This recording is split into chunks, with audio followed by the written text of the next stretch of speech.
Good afternoon, friends. Welcome again. Let us have the discussion on the topic solids, that is part 2.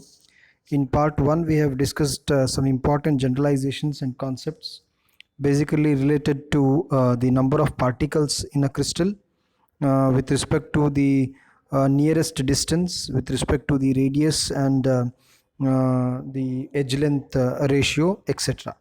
So in today's concept, we'll be solving certain problems and one generalization which I left in the previous section. Uh, so let us begin. First, we'll understand the relationship between the number of spheres and the voids. So the relationship between number of spheres and voids fall in a ratio 1 is to 2 is to 1, where if there is one sphere in a crystal lattice, it will be associated with two tetrahedral voids and one octahedral void. In total, every sphere is in connection with three voids, that is two tetrahedral and one octahedral. Hence, the ratio follows the order Z is to 2Z is to Z, where Z is the number of spheres, or 1 is to 2 is to 1. It is one of the very important generalizations as far as your NEET and CET examinations are concerned, and you may expect a problem with respect to calculating the formula of a solid using the ratio of spheres and voids. So let's begin with some numericals and problems. The first problem of the day, a crystal may have one or more planes and one or more axes of symmetry, but it has. The options given are A, two center of symmetry, B, one center of symmetry, C, no center of symmetry, and D, none of the above. Guys, in the previous video of mine, we have already dealt with the concept of symmetry. In total, there are 23 elements of symmetry, which include 9 planes of symmetry, 13 axes of symmetry, and 1 center of symmetry. So the answer to this problem is option B, that is 1 center of symmetry. Moving on to the next problem. Potassium crystallizes in a BCC lattice, that is in a body centered cubic lattice. Hence, the coordination number of potassium atom in potassium metal is. The options given are A0, B6, C8 and D12. Now, as far as your CET examination is concerned, you need to remember the coordination number of at least 3 cubes. One is a primitive or a simple cube bearing coordination number 6. The other one is BCC having coordination number 8. And then we have got FCC with coordination number 12. Usually for my students in the class, I give an analogy to calculate the coordination number of these 3 lattices. Before that, let's look at the answer. The answer is C8, and the analogy follows the order. B falls second in the alphabetical order and C falls third. So when you count BCC, 2 plus 3 plus 3, it is 8, and similarly FCC, 6 is the alphabetical order of F, plus 3 is the order of C, and 3 is the order of C, so it happens to be 12. Moving on to the next question. A solid has a body-centered cubic structure if the distance of closest approach between the two atoms is 1.73 Armstrong.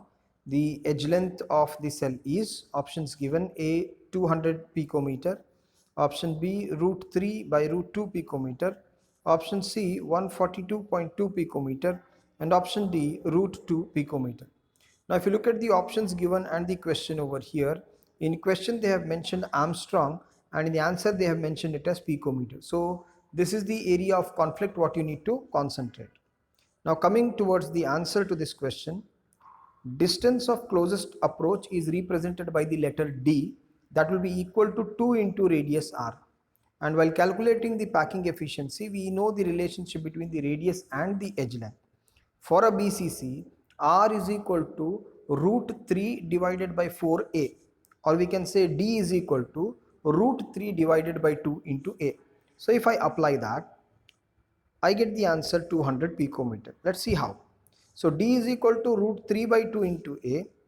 Okay, that is 1.73 into 10 raised to minus 10 meter. 1 Armstrong is 1.73 into 10 raised to minus 10 meter.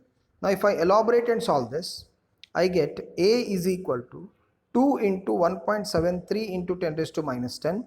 divided by 1.73, that is root of 3. So the overall answer would be 2 into 10 raised to minus 10 meter, that is 2 Armstrong or 200 picometer. Coming round to the next question.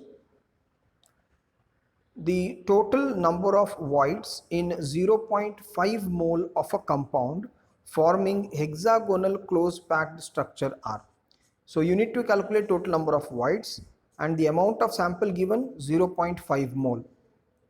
Now the options are 6.02 into 10 to the power of 23, option B 3.01 into 10 to the power of 23, option C 9.03 into 10 to the power of 23, and option D 4.52 into 10 to the power of 23. Now, in the earlier half of this session, I have already mentioned that every sphere is associated with 3 voids. So here I have got 0.5 mole of a compound. Okay.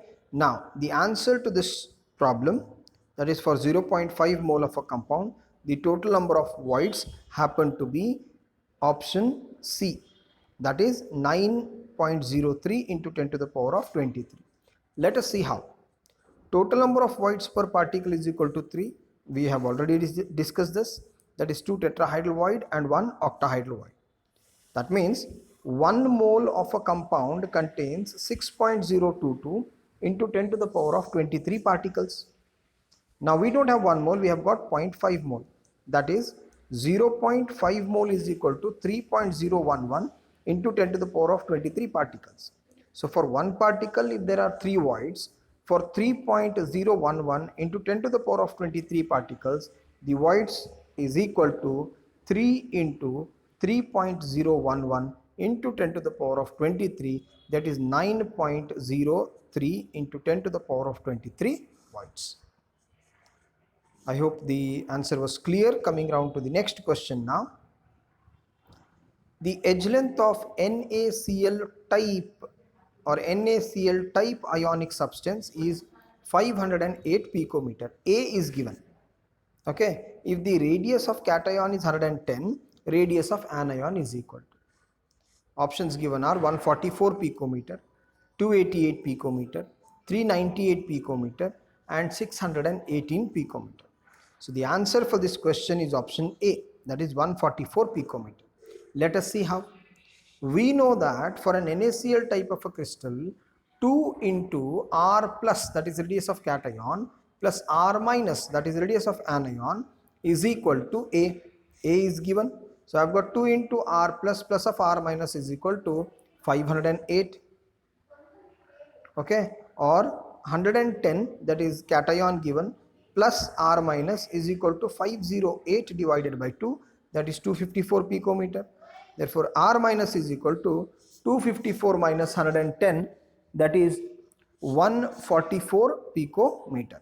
I hope the answer was clear, and this generalization we have discussed in the previous session of ours. Moving on to the next question. The radius of Ag plus is 126 picometer, while that of I minus is 216 picometer. The coordination number of Ag in Agi is.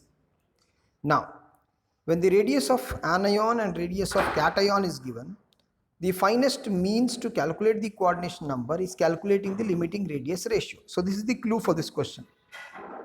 Alright, so the options given are, you try out while I give you the options. The options given are option A 2, option B 8, option C 6 and option D 4. Now radius of anion divided by radius of cation, the answer is 6 definitely. Let us see how. So radius of cation divided by radius of anion, that is 126 divided by 216, it will be 0.58. The 0.58 falls in the range of 0.414 to 0.732. So from 0.414 to 0.732, the coordination number will be 6 and the geometry will be octahedral. Well, coming round to the next question. In a solid AB having NaCl structure, A atom occupies the corners of the cube. If all face centers along one axis are removed, then the resultant stoichiometry of the solid is option A, AB2, option B, A2B, option C, A4B3, and option D, A3B4. Now, the answer for this is option D, that is A3B4. So let us see how. NaCl type of a structure refers to the negative ion forms the lattice and the positive ion, that is cation, is present in the octahedral void. Now atom A occupies the corners of the cube, that means A is forming the lattice. If A is forming the lattice, NaCl has got an FCC lattice, so it will be A4, okay, and B4. But if you observe, all the face centered atoms along one axis are removed. So along one axis there are two opposite faces, that means two face centered particles are being removed. If you remove two face centered particles for an FCC, the ratio will become 3. Therefore the answer is A3B4. See, the total number of atoms of A forming FCC, 8 into 1 by 8, that is at the corners, and 6 into 1 by 2, that is along the faces. There are two face centered particles along one axis, so if you remove, it becomes 8 into 1 by 8 plus 4 into 1 by 2, that is 1 plus 2 amounting to 3, and B occupies all the octahedral voids, hence the answer is A3B4. So guys, this was the session for the day. Thank you and good luck.